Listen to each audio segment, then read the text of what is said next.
Bueno, ahora vamos a presentar a Melanie o Melanía, ahí le vamos a Acá preguntar cómo va. estoy, ¿qué tal? ¿Cómo estás? ¿Todo bien? Bien. Todo muy bien. La verdad, Bueno, bueno, un placer compartir con ustedes y celebro estos espacios de intercambio y conocimientos, ¿no? Que tanto nos nutren en la disciplina. exactamente. Bueno, Melanie Salazar, jefa de residente de enfermería, neurorehabilitación del INAREPS, ayudante docente de la Facultad de Ciencia de la Salud y Trabajo Social de la Universidad de Mar del Plata, miembro estudiantil del proyecto de investigación La construcción de identidad enfermera en la formación de licenciado en enfermería de la Universidad de Mar del Plata, un estudio comprensivo desde una mirada compleja. Bienvenida, Melanie, Muchas un gracias. gusto conocerte. Te dejo el espacio para que puedas expresarte. Bueno, bárbaro. Bueno, vamos a empezar hablando un poco de lo que es la praxis de enfermería como eje central en neurorehabilitación. Es una temática apasionante, es una rama de la enfermería que si bien no es nueva, pero en el contexto nacional es una rama que está adquiriendo cada vez más importancia, más impronta, ¿sí? En todo lo que es la atención y el cuidado, sobre todo, de la persona con discapacidad, ¿no? Personas con secuelas neurológicas, ya sea por determinadas patologías, ¿no? Ahora bien, ¿hacia dónde apuntamos cuando hablamos de cuidar, no? Dentro de la neurorehabilitación, el cuidado de enfermería va a estar dirigido no solamente a la persona con discapacidad en sí, sino a su familia. La familia como equipo de salud, como formar parte en conjunto y hacia nosotros mismos como profesionales. En cuanto a cuidado de las posturas, es un trabajo muy pesado, ¿sí? Porque la mayoría de las personas que recibimos, digamos, Instituto Nacional de Rehabilitación Psicofísica del Sur, son dependientes totales o moderados, ¿no? Cuando ingresan. Entonces, tenemos que prevenir también complicaciones asociadas ya a sus patologías subyacentes que tengan, intercurrencias clínicas, y evitar complicaciones, ¿no? De todas estas secuelas. Por lo pronto, dentro del equipo interdisciplinario, enfermería va a estar orientado a el autocuidado de la persona, fomentar el autocuidado, empoderar, ¿sí? En lo que es las actividades de la vida diaria y que la persona pueda adquirir la mayor funcionalidad posible. A veces se puede lograr, a veces no, pero bueno, hay que apuntar dentro de los objetivos que uno se planifica como equipo y como profesionales de enfermería, qué cosas dentro de la patología puede alcanzar o no. Hay en ocasiones, como son las personas con alteración de la conciencia, donde el cuidado de enfermería va a ir dirigido también exclusivamente a sus familiares, ¿sí? A entrenamientos o cuidadores de cómo cuidarlo, de cómo entenderlo, ¿sí? Porque son personas que por ahí no se pueden comunicar, sobre todo lo que antes se conocía como el estado vegetativo, un término que ya no se utiliza o que se intenta que ya no se utilice más, se lo reemplaza por el síndrome de vigilia sin respuestas, que son personas que tienen alteración de la conciencia, no tienen conciencia de sí mismo y del entorno que lo rodea. Entonces, dentro de las ramas de patologías que admitimos en la institución, está una de ellas, que como son las personas con alteración de la conciencia, está orientado a la familia. Bueno, dentro del equipo interdisciplinar, la enfermería en neurorehabilitación va a alentar a la persona con discapacidad a un estilo de vida más independiente, ¿sí? Más saludable, ayudar a la recuperación de todo lo que es su funcionalidad, tanto en lo motor, en lo cognitivo, también lo que es la rehabilitación cardiovascular, rehabilitación respiratoria, y va a empoderar a la persona en sí como a su red de apoyo. Bueno, comentarles un poquito, el Instituto Nacional de Rehabilitación se encuentra en la localidad de Mar del Plata, en la provincia de Buenos Aires de Argentina. Es un hospital monovalente de alta complejidad. Está inserto dentro del Sistema Nacional y tiene una red asistencial de referencia y contrarreferencia a nivel local y nacional, todo lo que es también la región, y es único referente de rehabilitación integral público. Dentro de este instituto cuenta con sala de internación general, una unidad de cuidados intermedios, una unidad de terapia intensiva, área de cirugía, cuidados pre y postquirúrgicos, sala de estimulación multisensorial, que es un espacio exclusivamente para lo que le comentaba recién, personas con alteración de la conciencia, 2 gimnasios y circuito de marcha, y la pileta de natación que está incluido dentro del departamento de terapia física. Bueno, un poco hablar de las patologías más relevantes que recibimos, ¿no? Daño cerebral adquirido, la ACV es moneda corriente, digamos, en institutos, personas con secuelas discapacitantes por ACV, ya sea infarto cerebral, un ACV isquémico, hemorrágico, los traumatismos de cráneo encefálico, ¿sí? Lo que son moderados, graves, parálisis cerebral, tumores cerebrales, anoxias cerebrales por paradas cardiorrespiratorias, lesiones medulares, completas e incompletas, daño cerebeloso, ataxias, enfermedades neuromusculares, enfermedades neurodegenerativas como lo que es el Parkinson o la esclerosis lateral amiotrófica, Alzheimer, tumores del sistema nervioso central, enfermedades autoinmunes como el sistema nervioso como Guillain-Barré, esclerosis múltiple y los estados alterados de la conciencia. Ahora bien, el cuidado de la enfermería como una necesidad social, ¿no? Esto va un poco de la mano de lo que comentaba recién, que es una rama de la disciplina en la que está emergiendo, digamos, debido a que años anteriores las personas por ahí no sobrevivían, digamos, de un trauma de cráneo, de una lesión medular, de un ACV hemorrágico, se nos morían en la unidad de cuidados intensivos. Hoy día, con la especialización en recursos humanos, inclusive de enfermería, y con los avances tecnológicos, las personas tienen mayor supervivencia de una unidad de cuidados intensivos. Pero por ende, y lamentablemente, quedan con secuelas discapacitantes y que no solamente los va a afectar a la persona en sí, sino a toda su red de apoyo. Entonces, una vez que nosotros recibimos a la persona, evaluamos fundamentalmente cuál es su grupo familiar, si tiene obra social, con quién convive, cómo es su casa, ¿no? Y uno también lo que debe apuntar es evitar, digamos, lo que es el accidente cerebrovascular, lesiones medulares y los traumas craneoencefálicos que, bueno, son un poco asociados la mayoría de las veces a accidentes viales. Entonces, conocer la disciplina para planificar nuestra praxis en un nuevo contexto es fundamental. Dentro de la formación, a veces en las currículas de los estudiantes de enfermería, estos contenidos suelen ser muy mínimos y no tenemos por ahí especializaciones en sí de neurorehabilitación. El Instituto Nacional de Rehabilitación Psicofísica del Sur es el único instituto a nivel público que cuenta con una residencia de enfermería para formar profesionales de enfermería capaces de dar respuestas a la necesidad de estas personas con secuelas discapacitantes, ¿no? Pero esto es algo como para ir remarcando y decir, bueno, no tenemos por ahí capacitaciones en nivel seminarios o posgrados o diplomaturas en neurorehabilitación, ¿sí? Es una necesidad, la verdad que profesionales de enfermería capacitados en neurorehabilitación es muy importante.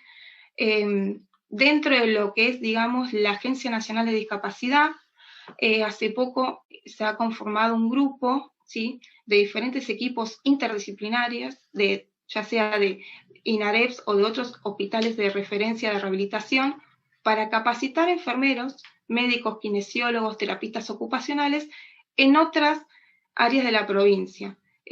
Tuve el placer de compartir esa experiencia en La Pampa y Chaco, que la verdad que la respuesta, la recepción fue absolutamente masiva, digamos, en lo que es profesionales de enfermería, de cómo por ahí brindar un cuidado a una persona traqueostomizada crónica, alimentaciones enteral, ya sea por botón gástrico, cómo estimular lo cognitivo, lo motor, y también dentro de la Agencia Nacional de Discapacidad se cuenta con lo que se conoce como RBC, Rehabilitación Basada en la Comunidad, que bueno, por este contexto de pandemia, estos encuentros nos están dando, que también son equipos interdisciplinarios, que van hasta los lugares, zonas rurales, para capacitar a los agentes comunitarios de una región, los líderes, en cómo abordar, digamos, terapéuticamente a las personas con discapacidad que se encuentran, digamos, sin acceso a la salud, por si hace una cuestión de distancia, por una cuestión social, económica, etc. Bueno, dentro de la admisión, el cuidado de enfermería, yo siempre digo que comienza mucho antes de que recibimos a la persona o al sujeto, ¿no? Hay un equipo interdisciplinario en el comité de admisión donde está incluido enfermería, ¿sí? Estos espacios son ocupados por las jefaturas, supervisores y coordinadores, donde se evalúa interdisciplinariamente la persona o el equipo que pide la derivación al instituto, ¿no? Entonces empezamos a conocer un poco de esta persona, de qué complejidades viene, si viene con una traqueostomía, un botón gástrico, qué fue lo que le pasó, qué red de apoyo tiene, ¿sí? Y se empieza a coordinar su ingreso. En base a esto se empieza a planificar, digamos, la disponibilidad de camas, que cuente con sistema de aspiración. El profesional de enfermería prepara la habitación para esa persona que ya sabe previamente con qué complejidad, con qué diagnóstico viene, ya sea si viene con una traqueostomía o es una persona que requiere oxígeno, bueno, preparar materiales de vía aérea, o si viene con un aislamiento de contacto, etc. Una vez que ingresa la persona, se hace como una semana de evaluación, ¿sí? Donde se va a valorar diferentes cuestiones. ¿Qué funcionalidad tiene? Si es una persona con una ACV, tiene una hemiplegia, una paraparesia, ¿qué es lo que tiene? Bueno, y enseguida comenzamos a trabajar en ese aspecto. El primer profesional que recibe a esta persona es enfermería. Siempre digo que la rehabilitación comienza con enfermería, tanto en la etapa subaguda, como estamos en nuestro caso, y en la etapa aguda, en una terapia intensiva. Entonces, en base a, uno hace la valoración, por ejemplo, tiene funcionalidad de mi cuerpo derecho, bárbaro. Entonces yo ya voy entrenando, voy a ir preparando, planificando mis objetivos para comenzar a darle funcionalidad a ese lado derecho para que pueda paliar el lado izquierdo, ¿no? Ver si la persona como deglute, algo muy importante, ¿sí? Porque por lo general los comprimidos suelen ser riesgosos, ¿sí? Para la administración vía oral. Entonces, uno lo que puede hacer es moler la medicación, fonoaudiología lo evalúa, va a indicar una dieta acorde al grado o al nivel de disfagia que tenga la persona, y nosotros, con nuestros criterios, vamos a adecuar esa medicación, ¿sí? Esto es algo que estamos como en plena investigación, porque no todos los comprimidos son de los mismos tamaños, no todos son iguales, entonces habría que ver de qué forma esa persona, si ingiere un comprimido, presenta tos, presenta carraspeo, voz húmeda, y con otros no, entonces cuándo moler una medicación y cuándo no, y qué medicación se puede moler y qué no.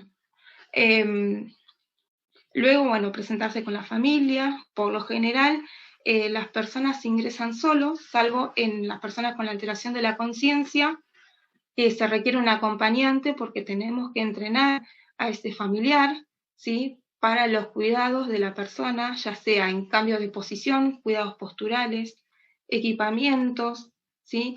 La higiene, y contener a la persona para que tampoco se canse. Uno siempre lo que busca es que si tiene una familia, que el resto de la familia se involucre, porque el cuidador referente y formal se nos agota rapidísimo.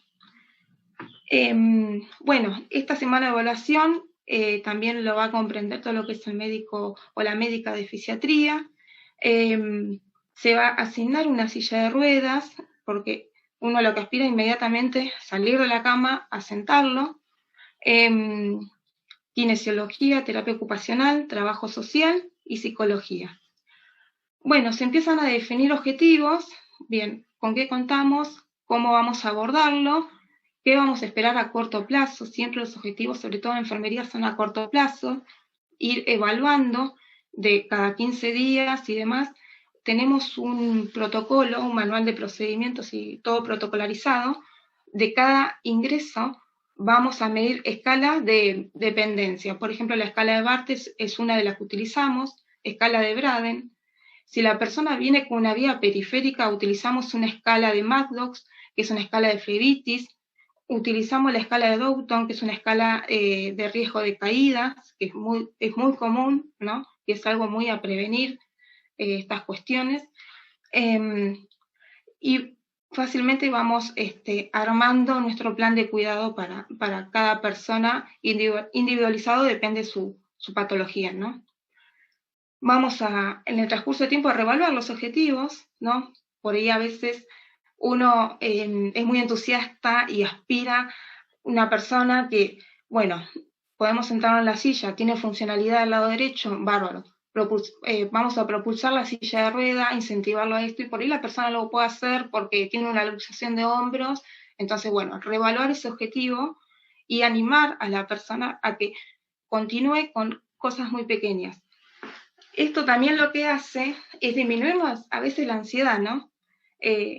Siempre digo que el personal que trabaja en neurorehabilitación tenemos que manejar nuestra ansiedad porque esperamos los cambios rápidos y estos cambios tardan mucho y son muy lentos.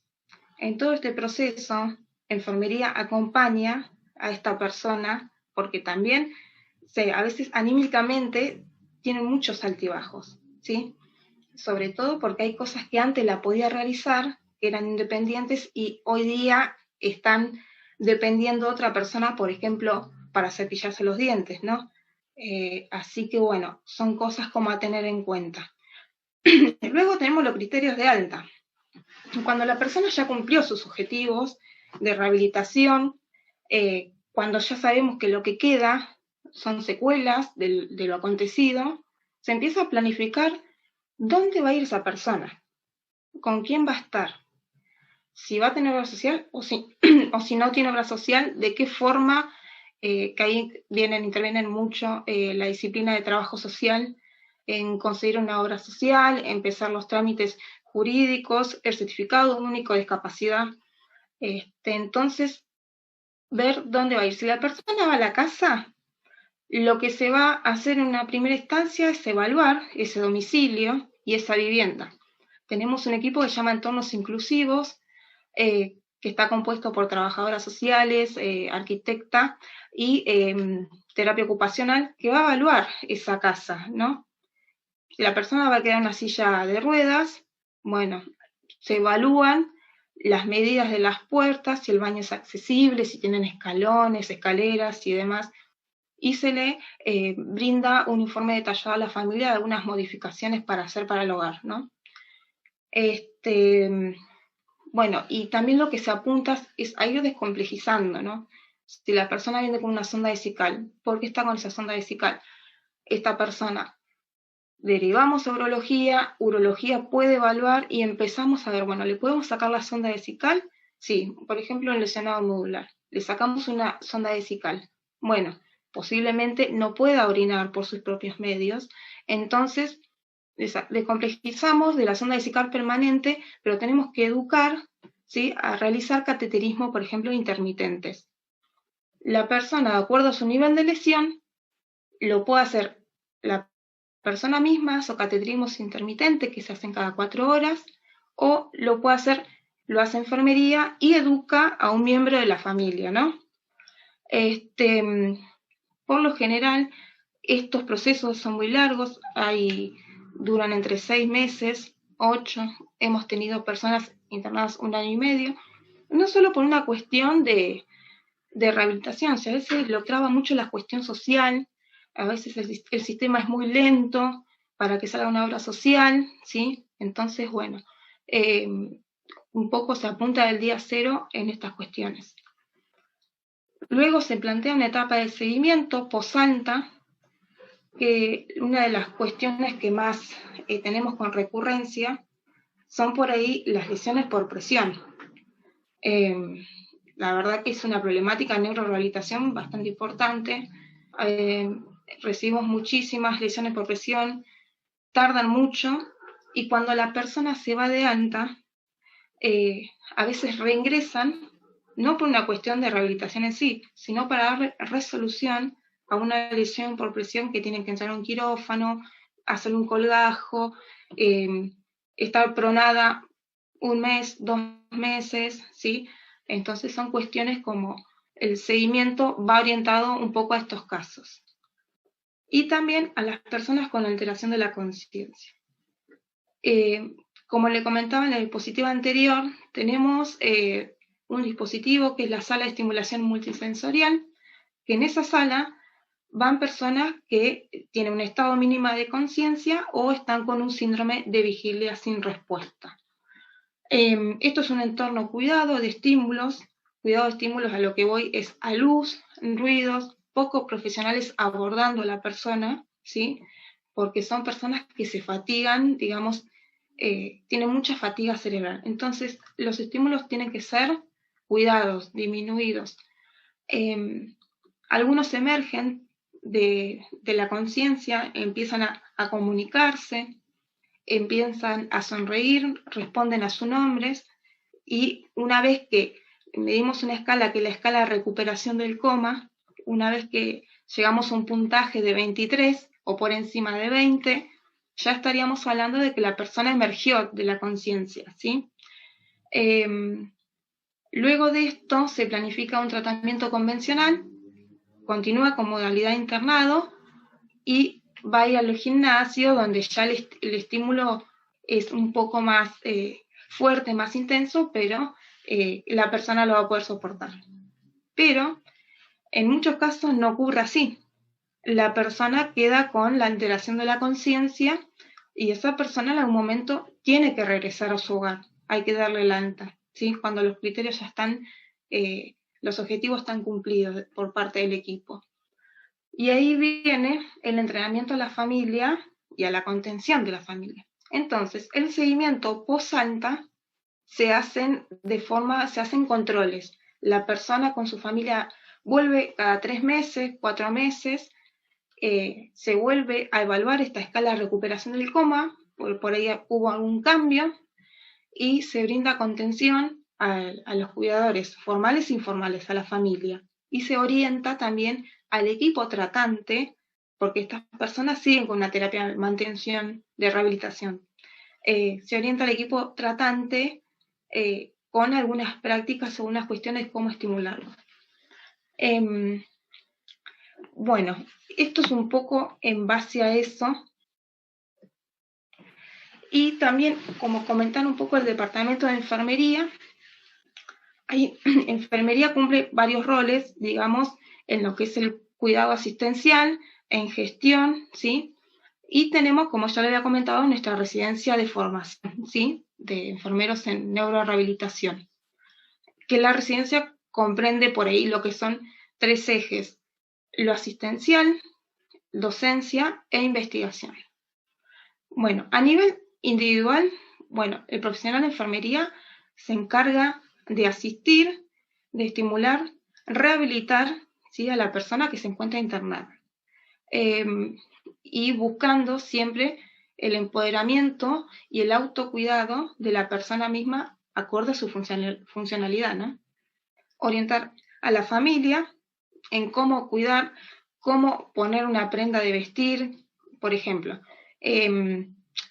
Una persona con alteración de la conciencia, bueno, cómo hacerlo de una manera que no requiera tanto gasto físico, o cómo estimular con diferentes objetos, como si fuera una cuchara, un tenedor, un peine, ¿sí? También estos son espacios donde aprovechamos, por ejemplo, lo que es una higiene y confort. Le decimos: fulanito, te vamos a bañar, buen día, palabras cortas, frases cortas, no cargarlos de estímulos. Aprovechar el peine, te voy a peinar, ¿sí? Estamos dando estímulos táctiles, verbales.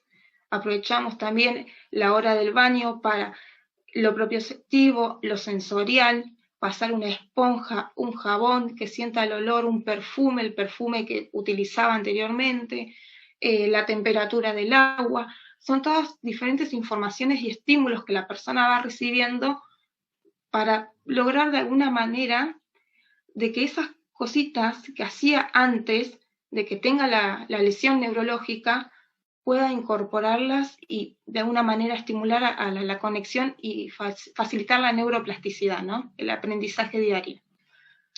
Bueno, dentro de lo colectivo, debatir entre los colegas las diferentes terapéuticas y objetivos que nos proponemos, o algunas cuestiones particulares que puedan surgir en cuanto a la rehabilitación, los equipamientos.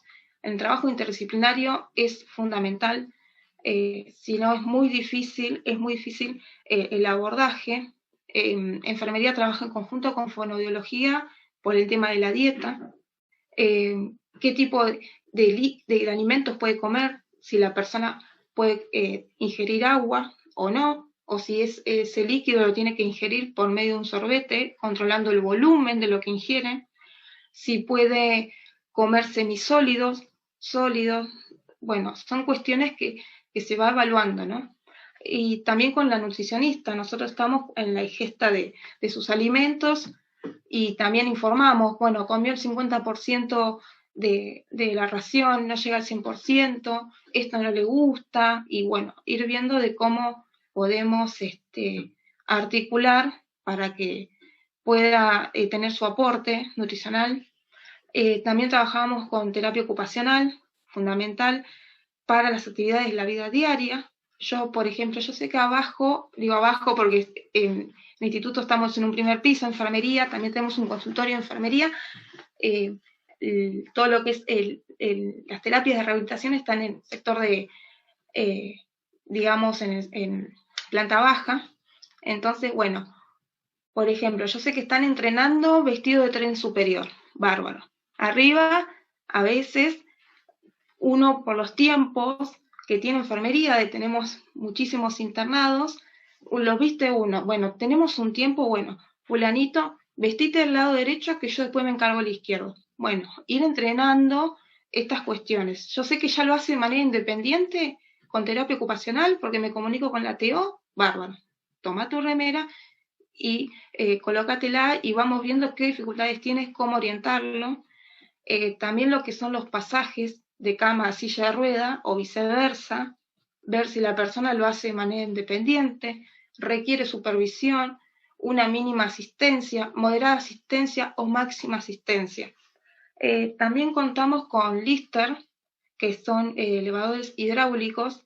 Algunas personas por ahí son dependientes totales y son muy pesados, y la verdad que en el esfuerzo físico que se debería hacer con 3 profesionales. Entonces tenemos arneses donde colocamos a la persona y por medio de un elevador hidráulico lo sentamos a la silla, ¿no? Después esto de investigar, ¿sí? Como les comentaba anteriormente, desde la residencia siempre estamos haciendo investigaciones respecto a montones de temáticas de enfermería. Una de ellas, bueno, es el tema de la administración de fármaco vía oral, ¿no? En las personas con disfagia. Educador, no solo tanto para la persona en sí, sino para la familia y sus cuidadores, y administrar los tiempos y los insumos hospitalarios, ¿no? Que como todos ya sabemos, no abundan en todas las instituciones. Entonces, bueno, esa es otra rama también a tener en cuenta. Y bueno, el abordaje de enfermería en INAREPS está orientado desde el concepto BOAT. Si bien hay varios conceptos de neurorehabilitación, enfermería en INAREPS trabaja de este concepto, que es un concepto terapéutico global, que trata, digamos, a las personas que tienen alguna secuela o alteración del sistema nervioso central. Requiere un enfoque orientado al potencial y resolución de problemas para que la evaluación y el tratamiento de personas con daño cerebral adquirido sea como la parte fundamental y el abordaje al movimiento normal, ¿no?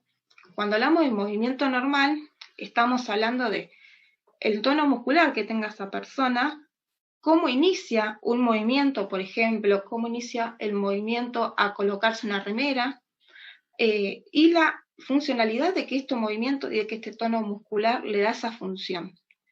La espasticidad es cuando una persona está muy rígida, es moneda corriente de instituto, entonces uno también trabaja en conjunto con fisiatría para ver de qué forma farmacológicamente podemos ayudar, ¿no?, a la persona,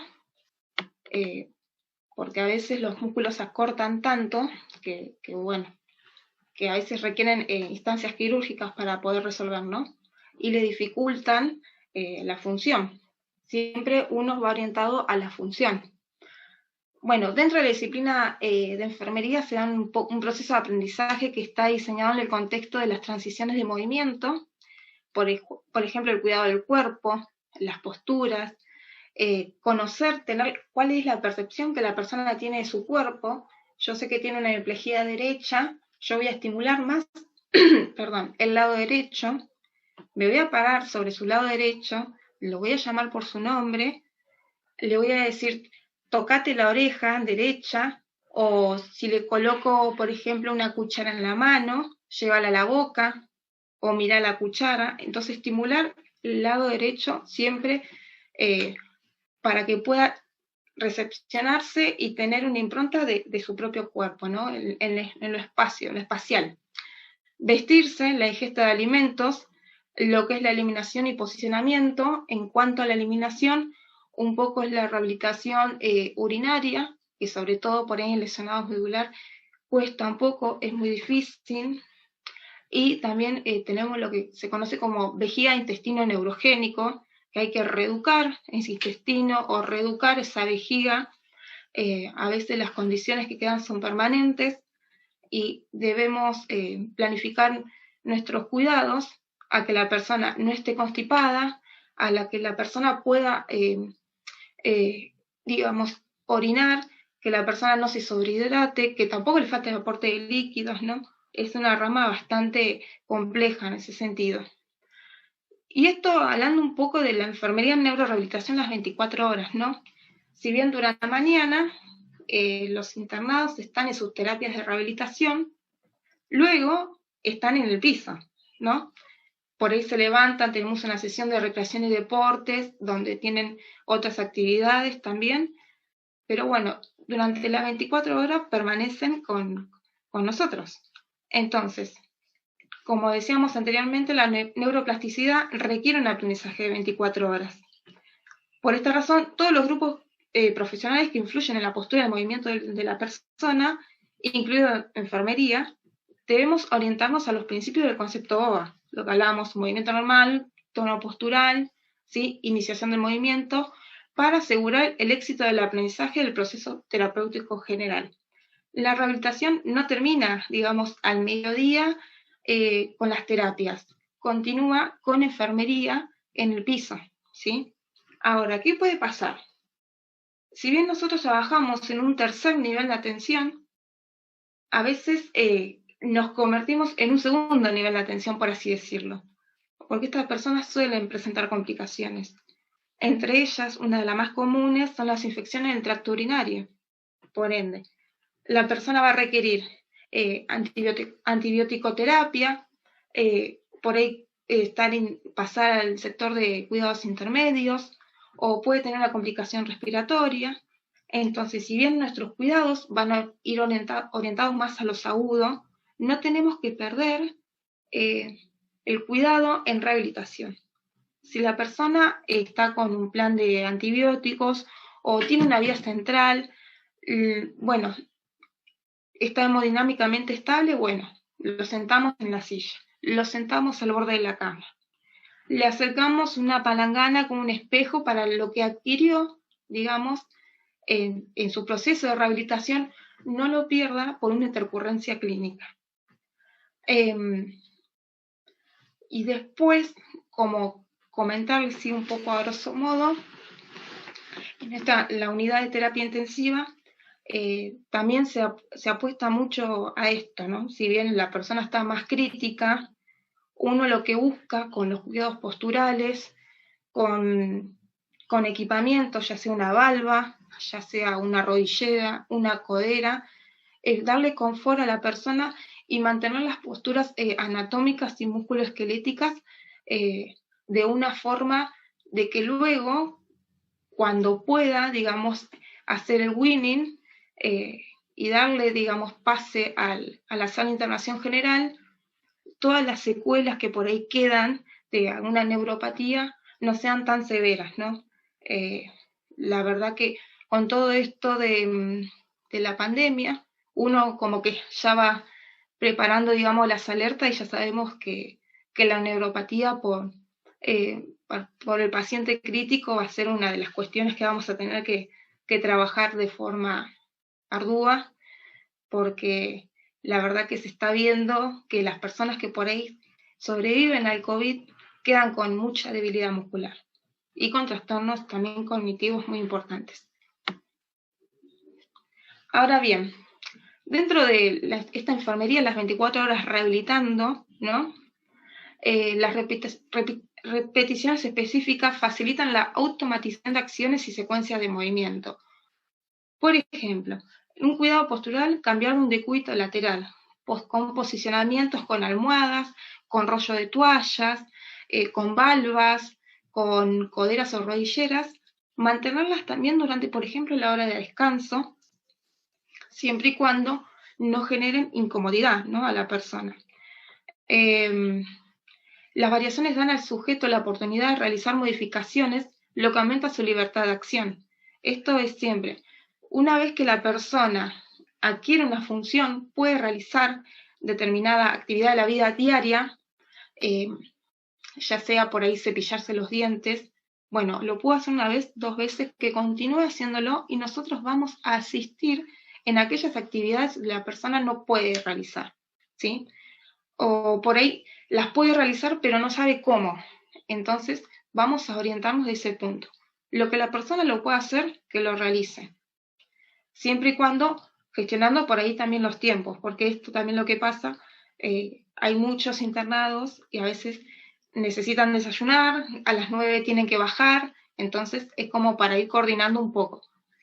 Pero bueno, estas actividades por ahí se pueden hacer en otro turno que también están un poco más libres, ¿no?, en su carga horaria de los internados.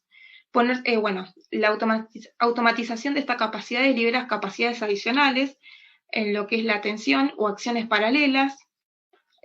Ponerse una camiseta requiere una cierta cantidad de equilibrio mientras está sentado, ¿no? Entonces, por el simple hecho de un vestido del tren superior, estamos trabajando muchísimas cosas.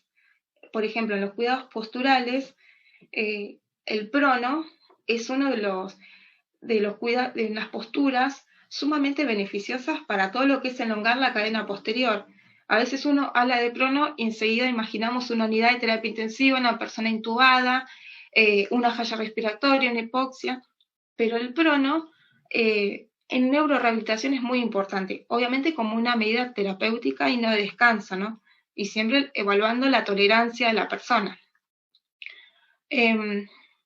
Solo cuando se le da a este y al sujeto, digamos, estos mecanismos de empoderamiento y de autocuidado, ya no está preocupado, digamos, por agarrarse, porque se va a caer, sino que empiezan a adquirir mayor seguridad, tienen los recursos para asignar adecuadamente las partes de su cuerpo a la prenda de vestir.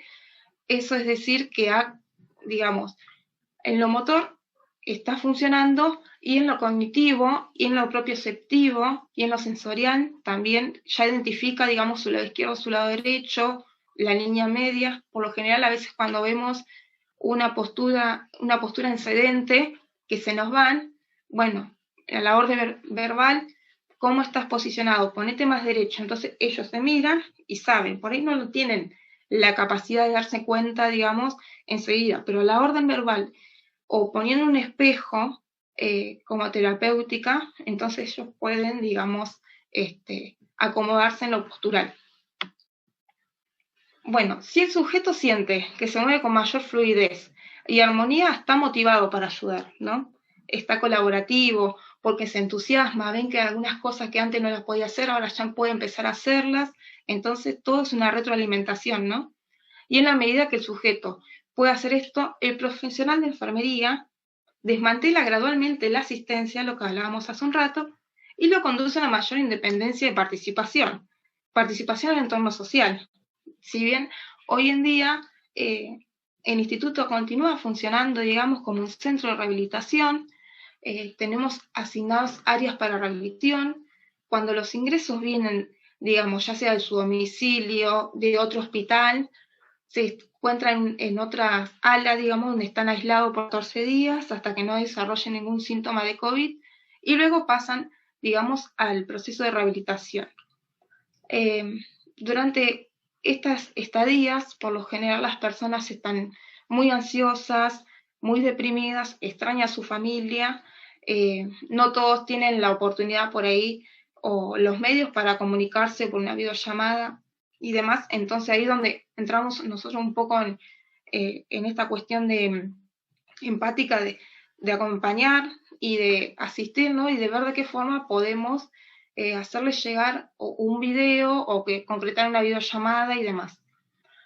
En cuanto a la participación del entorno social, tenemos varios programas de inclusión. Uno de ellos, por ejemplo, es el Plan Fines. Tenemos deporte para que puedan realizar.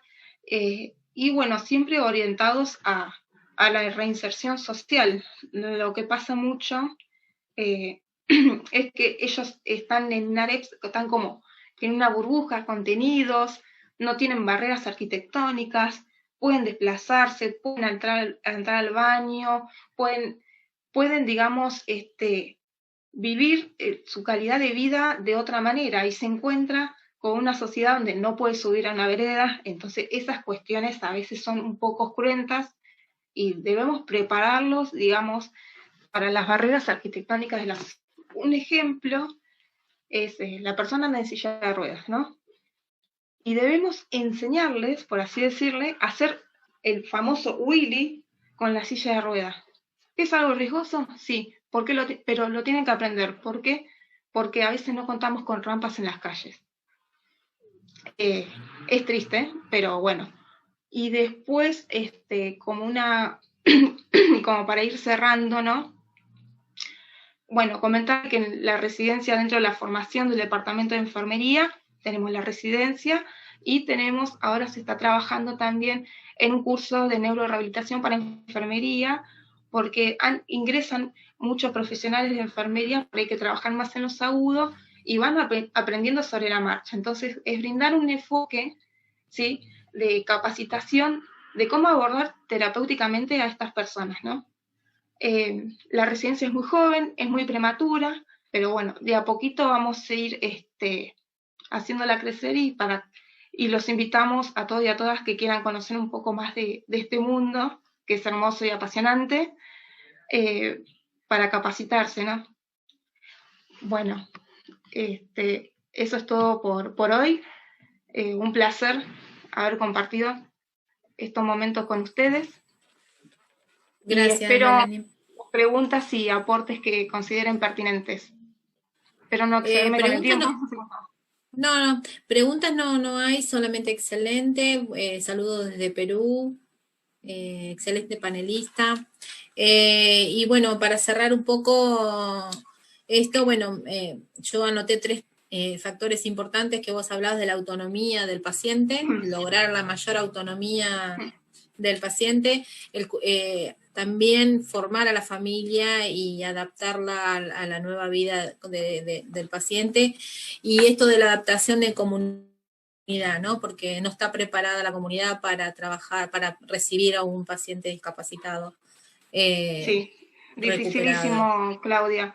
En cuanto a la familia, hay personas que a veces vienen traqueostomizados, se hace una fibro para averiguar un poco si lo podemos decanular, tenemos protocolos de decanulación también muy específicos, y al ver que una persona no la podemos decanular, hay que entrenar a la familia para que cuando vaya a su domicilio, esa familia tiene que aspirar las secreciones, estar atenta a la humidificación de la traqueostomía, cuándo se tapa una traqueostomía, a dónde dirigirse, qué hacer, tubos de oxígeno, etc.